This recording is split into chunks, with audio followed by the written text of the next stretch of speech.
What's up, Doombots? Tony Scangili here with another character review for Bishop. Little bit of backstory on Bishop, if you aren't aware. Bishop is another one of those mutants that comes from the future. Happens all the time. So much of the X-Men has time travel elements to it that it's honestly hard to get them in order. Bishop has had many different iterations. We're going to discuss the first Bishop, which our version seems to be based off of. The Days of Future Past came back from time to stop that from happening Bishop. I think it was like the early 21st century or late 21st century when the Sentinels took over. Whatever. The basic idea of Bishop, when he showed up in Uncanny X-Men 282, 283, kind of a two-part series, was pretty simply, this character is trying to stop the Sentinels from taking over.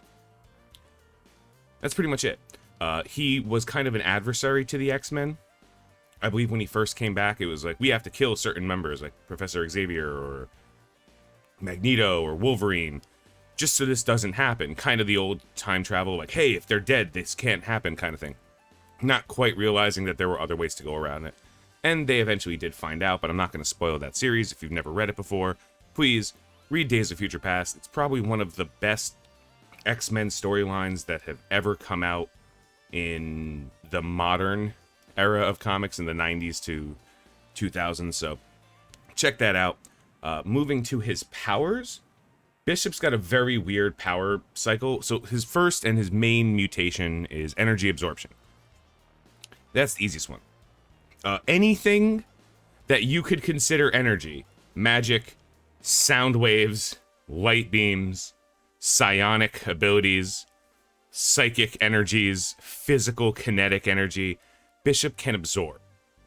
And basically the impacts or whatever, the chemical energy, whatever happens, he gets hit by it, he kind of shrugs it off, and his body stores the cells. After that, Bishop can break all of the rules of the laws of conservation of energy and double it. So any energy that comes in, he can return back twice as powerful. Sometimes it's a little bit more, depends on who's writing the story, but that ability on its own is insane. Now, what you don't see is his gun is actually attached to him, like to his lymphatic system, so that it could fire the energy out as a way to prevent him from like exploding with extra energy. But that's a pretty good depiction of Bishop anyway from what you've seen in the comics. Outside of that, his mutant abilities go like way further than just, I can take energy and send it back. He's got incredible healing, strength, speed, and stamina. A lot of that comes from the fact that he's constantly storing extra energy and his body's finding ways to use it. Great reflexes, basically invulnerable because of how it works. Any attack that hits him triggers his ability to absorb the energy, so he can't take much damage. He can take it frequently. Usually when he gets in fights with speedsters like Quicksilver, they hit him enough that it kind of jogs him a little bit, but not much else. And then same kind of general attack. When he attacks back with the energy, or any energy really, it's the same as like Cyclops. It's a concussive blast, so he doesn't shoot laser beams. It's more of just focused key Kamehameha wave energy that just kind of messes with people. For some reason, I believe he's also resistant to like poisons and like drugs. Like his body just doesn't interact with them. He's kind of insane. And the reason why he's kind of insane in that he's from the future where survival of the fittest is the most important. So a lot of the characters you see from X-Men future have gone through like mutations where their base level mutation is making them Superman, and then they do something crazy. You see that with Cable, Warlock, not Adam Warlock, actual Warlock, And then, of course, Apocalypse, who exists outside of space and time, so he's always been everywhere all the time, but that's its own story. That's it as far as Bishop's backstory. I will put links to his generic information and the comics I mentioned in the description below. Now let's talk about him in the game. So, in the game, Bishop is awesome. That's it. Bishop is just awesome. The biggest benefit of Bishop, alliteration aside, is how he works with the Astonishing X-Men, obviously. He, Beast, and Jubilee are one of the best three-piece combos in the game. The other two characters are almost irrelevant whenever you're trying to accomplish a task. If you use the full team, they're great. If you switch out for like Surfer and Kestrel, they'll still be great. As a matter of fact, I used to use Thanos next to Bishop just to give him more energy so he ulted every turn. Not very relevant. We take a look at his kit. We see that he's a Hero, Cosmic, Mutant, Blaster, Astonishing X-Men. Hero, Cosmic. There's plenty of them. There's plenty of good ones. Adding to that pool just kind of keeps it the same. As I said, as a standalone character, he's not bad. He really does benefit more from having Astonishing X-Men with his team. Mutant, Cosmic. He's one of a very few. I think 4 total Mutant Cosmic characters. So, for the very few situations where you want to work on Mutant characters, but also need to get through Cosmic, he's an option. He does spawn with a taunt. He does reflexively counterattack, so whenever he gets hit, he hits someone back.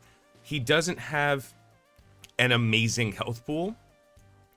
And outside of his team, he has nearly half as much damage reduction and cutesy survivable stuff that he would.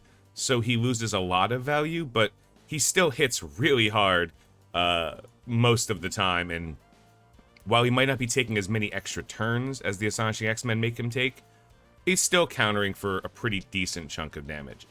And then Blaster, there's plenty of good blasters, so that really doesn't matter.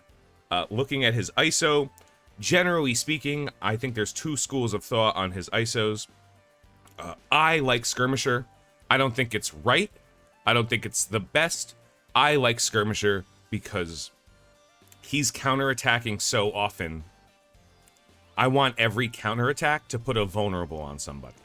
This way, someone else on my team can take advantage of that vulnerable, or that character will just always take 10% more damage.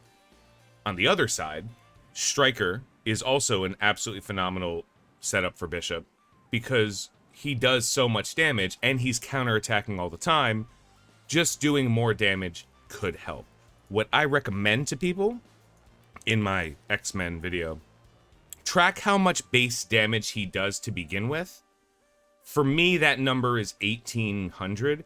Once Bishop gets to 1800 damage, I feel like you're starting to get the most value out of Stryker, because when you add percentage damage to a character, it doesn't add it to this number, right? If you get 15% more damage, this number doesn't go up by 15%. It adds to all the multipliers. Keep in mind, ISOs increase the damage. This increases, which one? This one? By 4% plus the previous set. You know, like, you could see right here that all of the ISOs attribute 1300. Even though if you go back and do the math, he has 10% increased from the 5 on the regular ISO, and with an extra 2% here. This isn't a 12% increase. You know what I mean?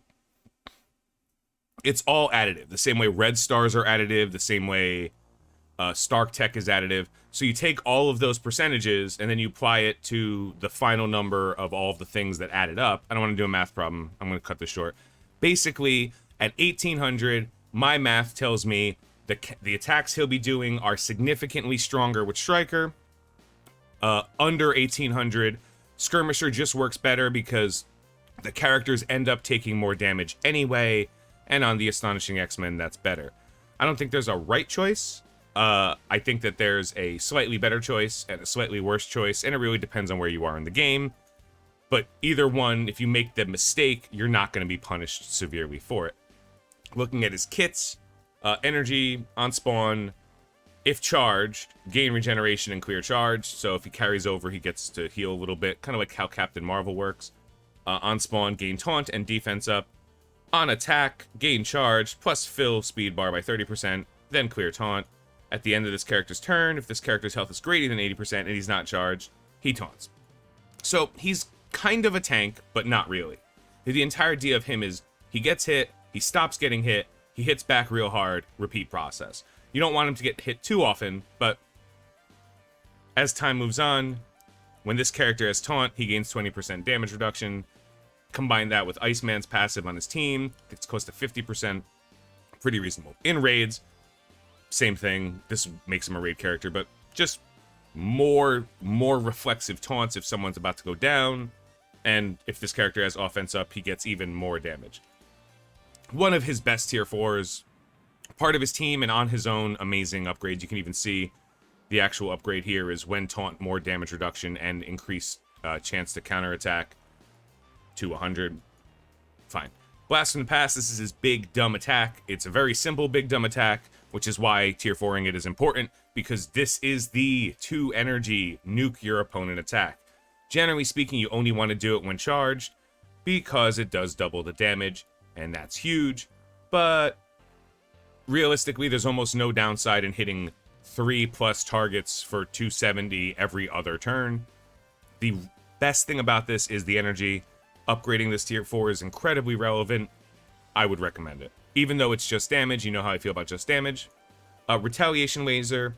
This is just damage, but not as much as, like, going from 240 to 300 on the attack that you're not trying to use all the time. Questionable. Plus, you get all of the good stuff way before it. Jubilee gains offense up. The attack goes up by 100 anyway. Apply offense up and defense up, and this attack is unavoidable and always crits. You can make an argument to do this. I think it's fine, but don't go out of your way for it. You know, you'll be okay. And last but not least, we have the basic. Why did I upgrade the basic? Because his counterattacks scale with the rank of your basic attack, just like anybody else. His assists scale with the rank of his basic attack. If there's one thing the Astonishing X-Men do, it's counterattack and assist each other. The more damage this does, the more frequently it'll happen, as opposed to that previous attack where it's every second turn or so. If you choose to, not even if you have to. I just thought this is extra bonus damage that's pretty reasonable. The +1 counter doesn't matter, and besides, the tier 4 was 60%. So for my money, those are the best features of the tier 4s on Bishop. Really cool character, one of the coolest from the X-Men, at least like the 3rd tier X-Men, like the X-Men that people don't immediately think about.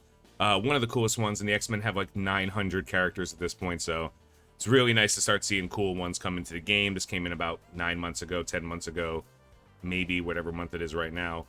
Really cool character, great to get. Now he's available in the War Store, making him a little bit hard to farm, but especially if you've gotten Jubilee already, the more powerful your Bishop is, the better off you're going to be. So hopefully that information was helpful to you. Have a good night. Have a great day. I've been Tony Scangili, and I will catch you later.